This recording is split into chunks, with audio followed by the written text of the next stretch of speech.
Hello there everyone, and welcome to part 2 of the top-down camera controller series. Today we will be extending the code that we got from the previous tutorial to fix the crosshair to be always at the mouse position.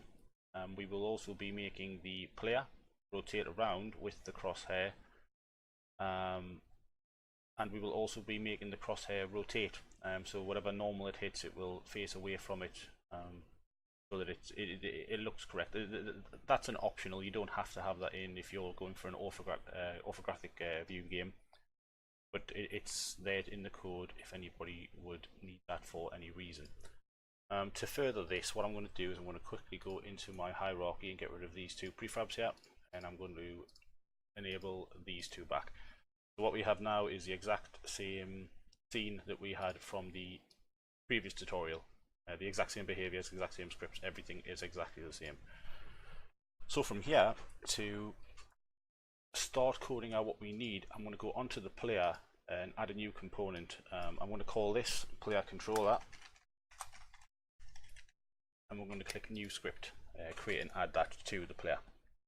I'm just going to open this up in the Visual Studios, and what we are going to want to do is get a rigid body on this game object so that we can manipulate the rotations with the rigid body.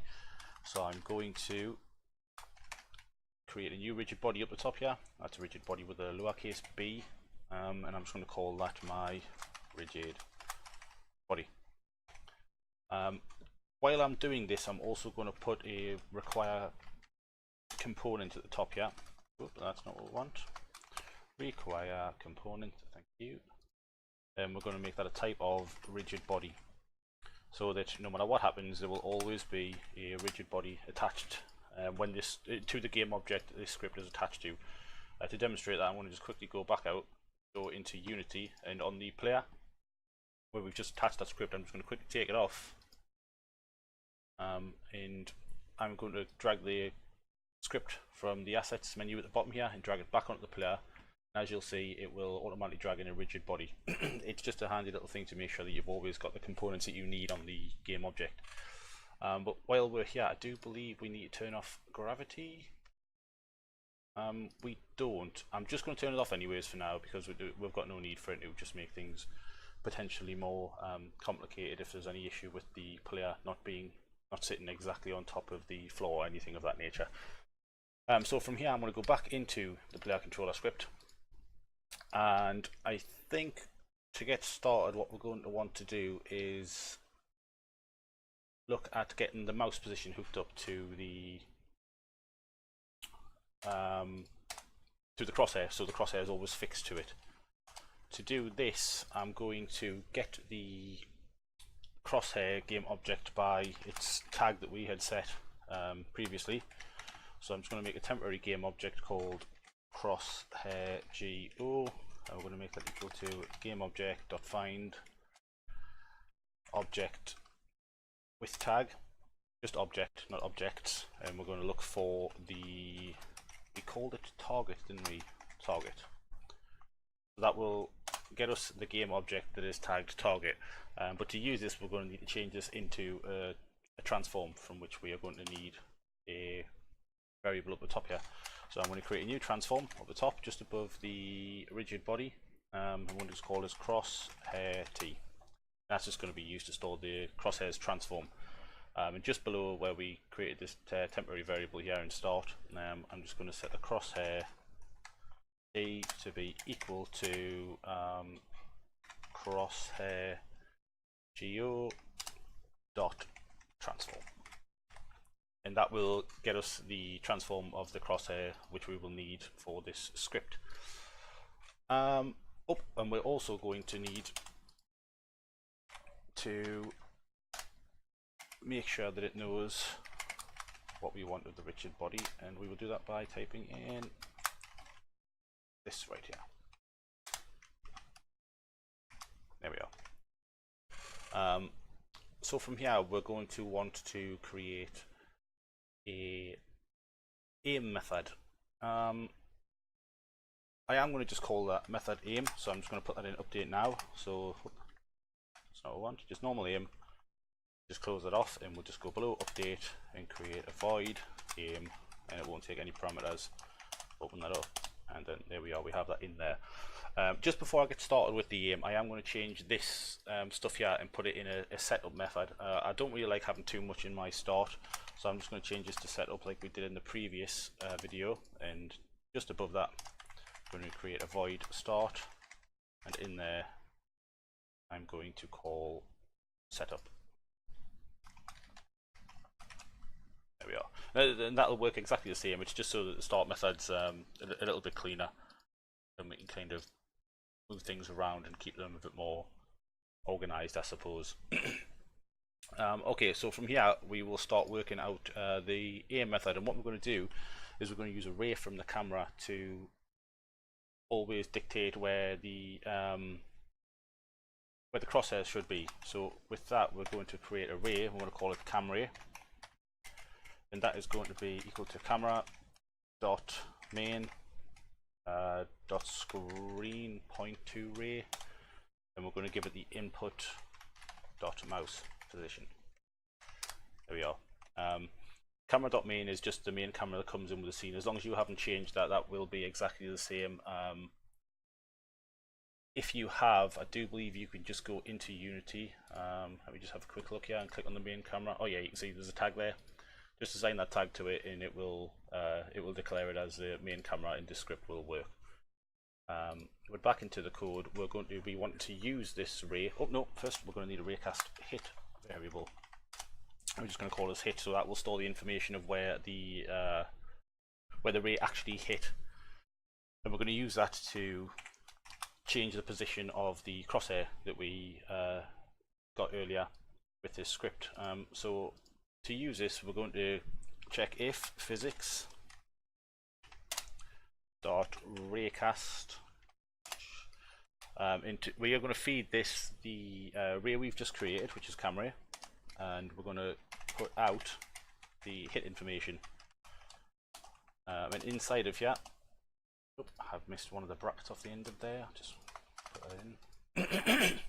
In here, we are going to do something very similar to what we did in the previous script. We're going to create a vector 3. We're going to call this playerToMouse, and it's going to be equal to hit.point minus transform dot position, which is basically the same as what we did with the player and the crosshair. We're basically doing the same thing now with the camera and the crosshair. From here, we will want to change the crosshair's position. So we're going to get crosshair T. Oop, spelled it wrong. Crosshair T, and we're going to make the position of that equal to hit dot point, and that should move the crosshair to the desired position. I've just quickly saved that out there, and I'm going to head back into Unity to check that there isn't any errors. Oh, we look good, and when I press play, the crosshair, as you can see, is now fixed to the mouse pointer. As you can see, the cursor is there. So that is in there. From here, I would like to change the rotation of the actual player itself, so he's always pointing towards it. Just before I do that, what I'm going to do is I'm going to quickly go onto the player and create a 3D object, just a cube.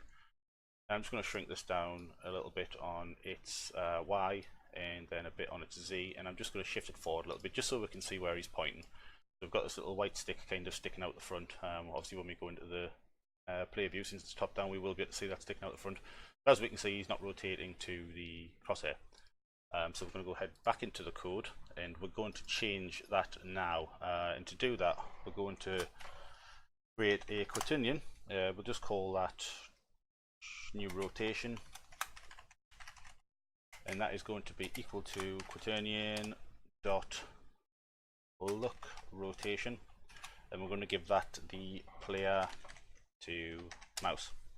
And to actually make this work, to make it actually move, we need to tell the rigid body to do that, the rigid body that we previously got, and we're going to say my rigid body dot move rotation, and we are going to give that the new rotation that we have just calculated. Close it off, save it, and head back into Unity. What we should have now is this little pointer here should always be pointing towards the crosshair, which we can see is happening. Again, in the previous tutorial, we had the character floating around like that. As you can see, there's some weird behavior happening here because he is in fact looking directly at the crosshair and he's rotating his transform, which we decided not to do in the previous one. So to do that, to stop that, sorry, what we're going to do is go just below where we've created this vector 3 and set the playerToMouse .y to be equal to 0. And what that will do is stop him looking up and down at the crosshair regardless of the height of the crosshair. So even if the crosshair is high, as we can see on the game view here on the right hand side, he's still not going to rotate up and down. He'll always stay nice and fixed to the position that we have him in. From here, I suppose what we might want to do is start getting the crosshair itself to rotate, so that when it hits a surface it will hit it correctly, and it will sit against the surface, should I say. So just below where we've got the crosshair T position here, we're going to change the crosshair's rotation. So we're going to get the crosshair T dot rotation, and we're going to set that equal to quaternion dot from to rotation, and we're going to give that a vector 3 dot forward and the hit dot normal. And with that, we are going to want to head back into Unity, save it out obviously, head back into Unity, and the actual target that we have now, just change it so that its Z is a pretty small number. I'm going to change it to 0.01. 0.01, so we have a really thin, well, what's representing the crosshair. So when I press play, as you can see, this is lying flat against the floor, and when we aim it up towards an object, it will rotate to be fixed to that as well. So that works fine. Like I say, if you don't want to change the rotation, don't put it in. That's completely up to you, but I happen to like it. From here, what I would like to do as well is get rid of the cursor, so the cursor isn't in the screen. So where we have created this setup method, just at the bottom of it, we're going to type in cursor,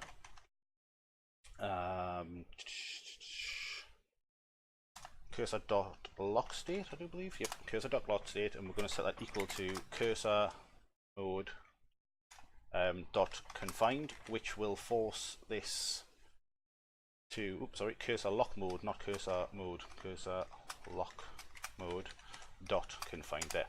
What that will do is force the mouse pointer to be fixed within the window at all times, and because the position of the crosshair is also attached to the mouse pointer, it will mean that the crosshair can't go outside the window. And we're also going to want to change the cursor so that it is not visible anymore, so that when we press the play, you won't be able to see the crosshair. I'm just going to quickly save that out and head back into Unity again, and when I press play, the confined won't work as it's in the engine itself. You actually have to build out for that to work, but as you can see, the cursor itself is gone. You won't be able to see it as long as we are inside of the game window. I'm going to build this out in a moment just to show you the confined actually working, but before I do that, I do want to quickly just pop into the update and just make a quick check to see if we get the escape button down. Get key down, key code dot escape, and if we do, what I want to do is set the cursor to be visible. Set the cursor to be visible, and I also want to call application dot quit, and the reason that's in there is so that when you do build it out, you will be able to actually quit it. Otherwise you'd have to use Control Alt Delete, or maybe Alt Tab will work, but if you have that in there, you can just press escape and it will close it out for you. So from here, I'm going to head back into Unity. You won't see any of them last 2 lines of code. They won't make any difference in here, but what I'm going to quickly do is go to File at the top here and click Build and Run. And from here, once it's finished doing what it needs to do, I'm just going to run this and show you the actual lock of the crosshair into the window. So as you can see, my mouse pointer was there, it is now gone. And what we have is when I drag, I have multiple monitors, so I can usually drag my cursor off to the side here. But it's locked to the screen, as you can see. You can't move the cursor outside of the screen. The normals to change the rotation is all working, and the character is also rotating around it, which is what we wanted to achieve for this this part of this series. I'm going to quickly press escape so that it will quit and bring us back into Unity. I feel next time what we will do is get maybe the camera rotating around separately itself, and maybe some movement for the player, and possibly even kind of a setup so that he will aim directly, not just on 2 axes, that the crosshair will aim up and down it as well. There's one thing I do need to mention as well. In the code that I have, as you can see, when I aim up these objects, the camera is in fact moving in and out. In the previous tutorial, that was not set up to do that. What I have done to make that happen is in the previous script that we wrote, the camera controller, I did put a plus equals there. If you want the camera to be set to a certain height at all times, don't put this plus in, just leave it like that, that's fine. But if you would like it to adjust a little bit up and down, just pop that plus in there and it will always change, it'll always add this value to whatever position this is at. Again, that's completely up to you. But for now, I do believe that is everything we wanted to get in this tutorial. I hope to see you in the next one, and thank you for checking this out. See you later.